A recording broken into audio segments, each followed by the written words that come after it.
every guy should start in jail and have to work his way out. Absolutely. Well, it's only fair then that every woman's got to start in a psych ward and she's got to work her way out from there.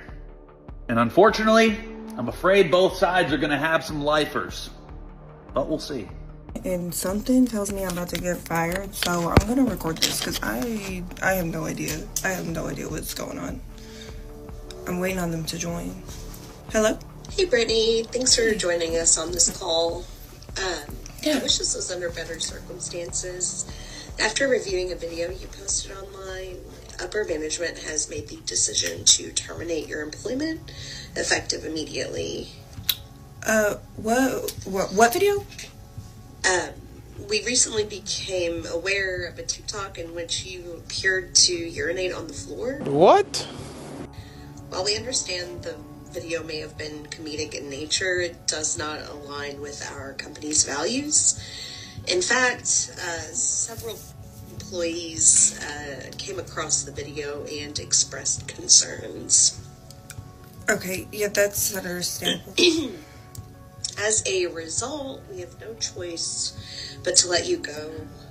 Your final paycheck will be processed within the next pay cycle, and your access to all company systems has already been revoked. Just be sure to return any company property as soon as possible. I'll go ahead and send out that address for you as well, just to make sure you have everything. Okay, thank you. Again, we do appreciate your time with us, and we sincerely hope you don't. What if I just... No. No.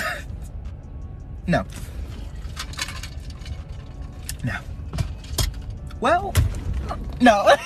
No. A lot of women today act like escorts. If a man has to pay you for your time in order to go out with you, you're an escort, okay? Because us regular girls are not charging men money to take us out on a date. That's the truth they don't want to hear, because notice what happens anytime someone, especially a woman, dares to speak out against the narrative. Instead of listening, instead of reflecting, the mob's first move is always the same: shame her, pressure her back into silence, force her to comply with their delusions. Why? Because truth and logic never mix well with entitlement. It threatens the comfort zone. It exposes the fantasy. And once that illusion cracks, accountability starts knocking at the door. But here's the thing: accountability is exactly what many people today are running from. They'd rather cling to a victimhood mindset, rewrite reality, and demonize anyone who doesn't validate their feelings. That's why when the truth shows up, the outrage machine comes alive. Who taught you how to drive?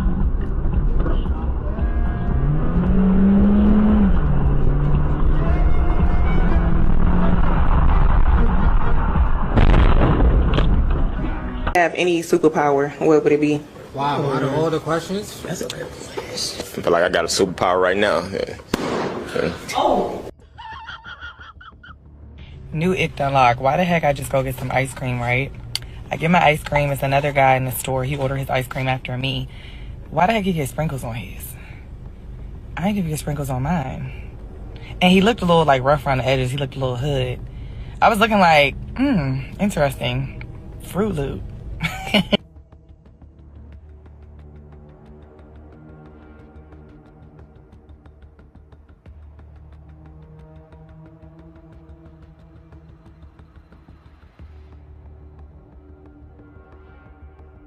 I've noticed something strange. They always seem to find a problem with men simply doing anything for themselves. Think about it. If a man goes to the gym, works on his career, or even just enjoys his hobbies, suddenly it's framed as selfish, suspicious, or somehow wrong.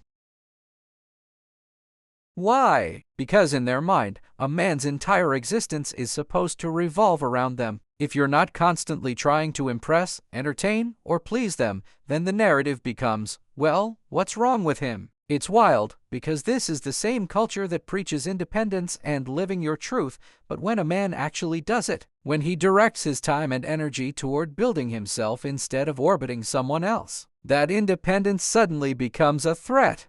And that right there exposes the double standard. A woman can prioritize herself, and it's celebrated. A man does the same thing, and he's accused of being cold, selfish, or broken.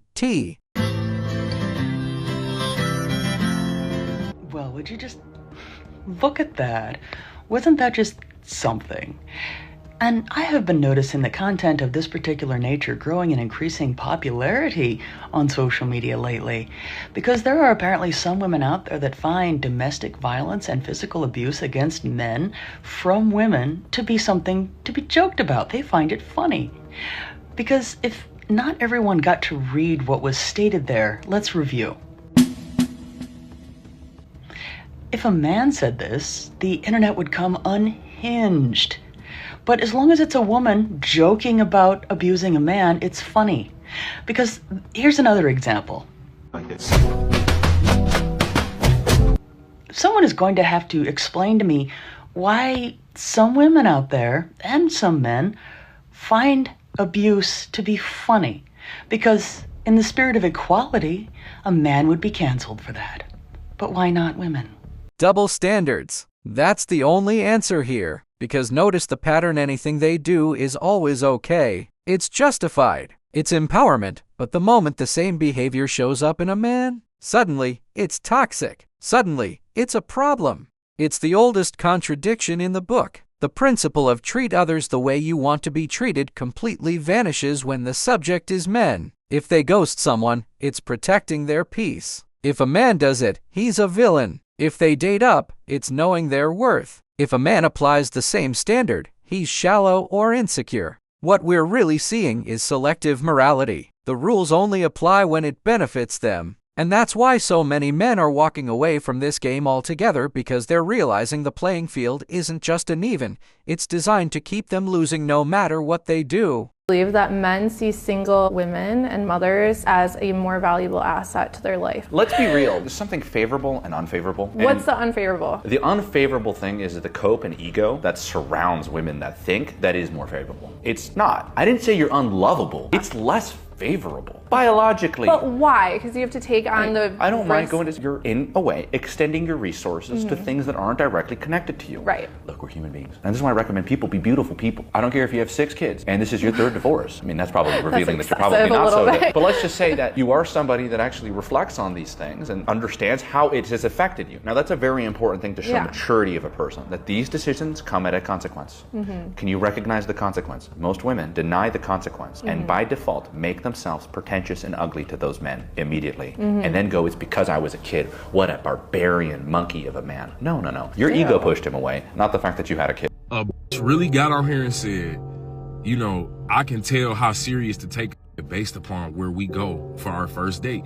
So everybody in the comments is like, well, all right, super. Where do you have to go on a first date for you to take a man serious? This says an expensive restaurant, somewhere where he sets the tone for the rest of our lives together. You bitches are not Disney princesses, gang. Most of you are whores. And it's not like a don't deserve to go to an expensive restaurant. My thing is, a date is what? A date is for us to be understanding whether or not we're going to be spending our lives together and developing a legacy, which is children and marriage. So what part of that says you got to eat a $500 steak to figure out if you're going to be a fucking wife or not? You bowhead bitch.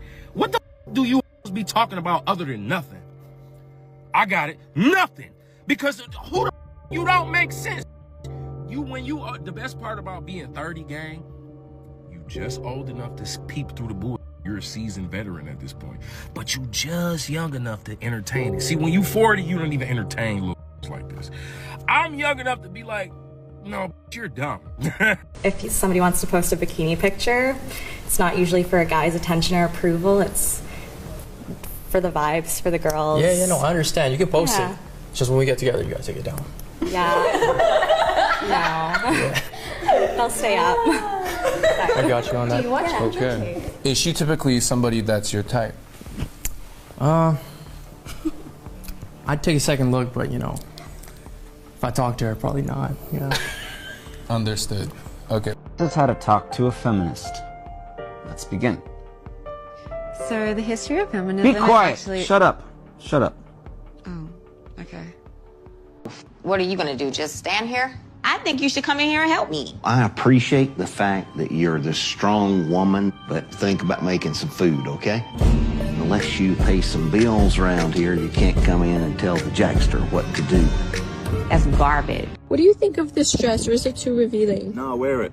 But don't you think I'm gonna look naked wearing it? It's fine. It suits you like that. But what if guys start staring at me? Give them your number. Go out with them. Maybe go on a date. Maybe exchange information. Go back to his place. Do whatever, makes you feel good. You know what I mean?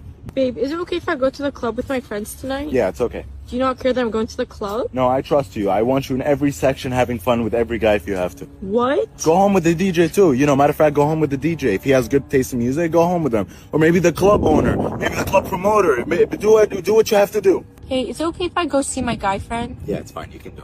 But he has a crush on me. That's nice. He used to really like me. It'll make the night more interesting. I'm not going anymore. You should go. I'm not going. You don't want to cancel on him, so I think you should go see him. You don't care that I'm going to see a guy? You don't care how he'll feel if you cancel on him? Go see the guy. He wants to see you. He has a crush on you. My dad doesn't really like you. Let's break up then for your dad. No, I'll never break up with you. I don't want to disrespect your dad. We should break up. I'll never leave you.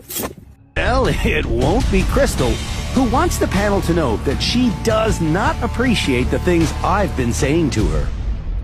So in my time here, Andrew's called me selfish, That's true. a horrible person. Yes, I called you a horrible person in the context of as a driver, and I stand behind that. Okay, thank you. Okay. So bad driver escalated to terrible driver. Yes. Also probably referred to as worst driver according to Andrew. Correct. Idiot and Yes. variations such as dumb, stupid. Correct.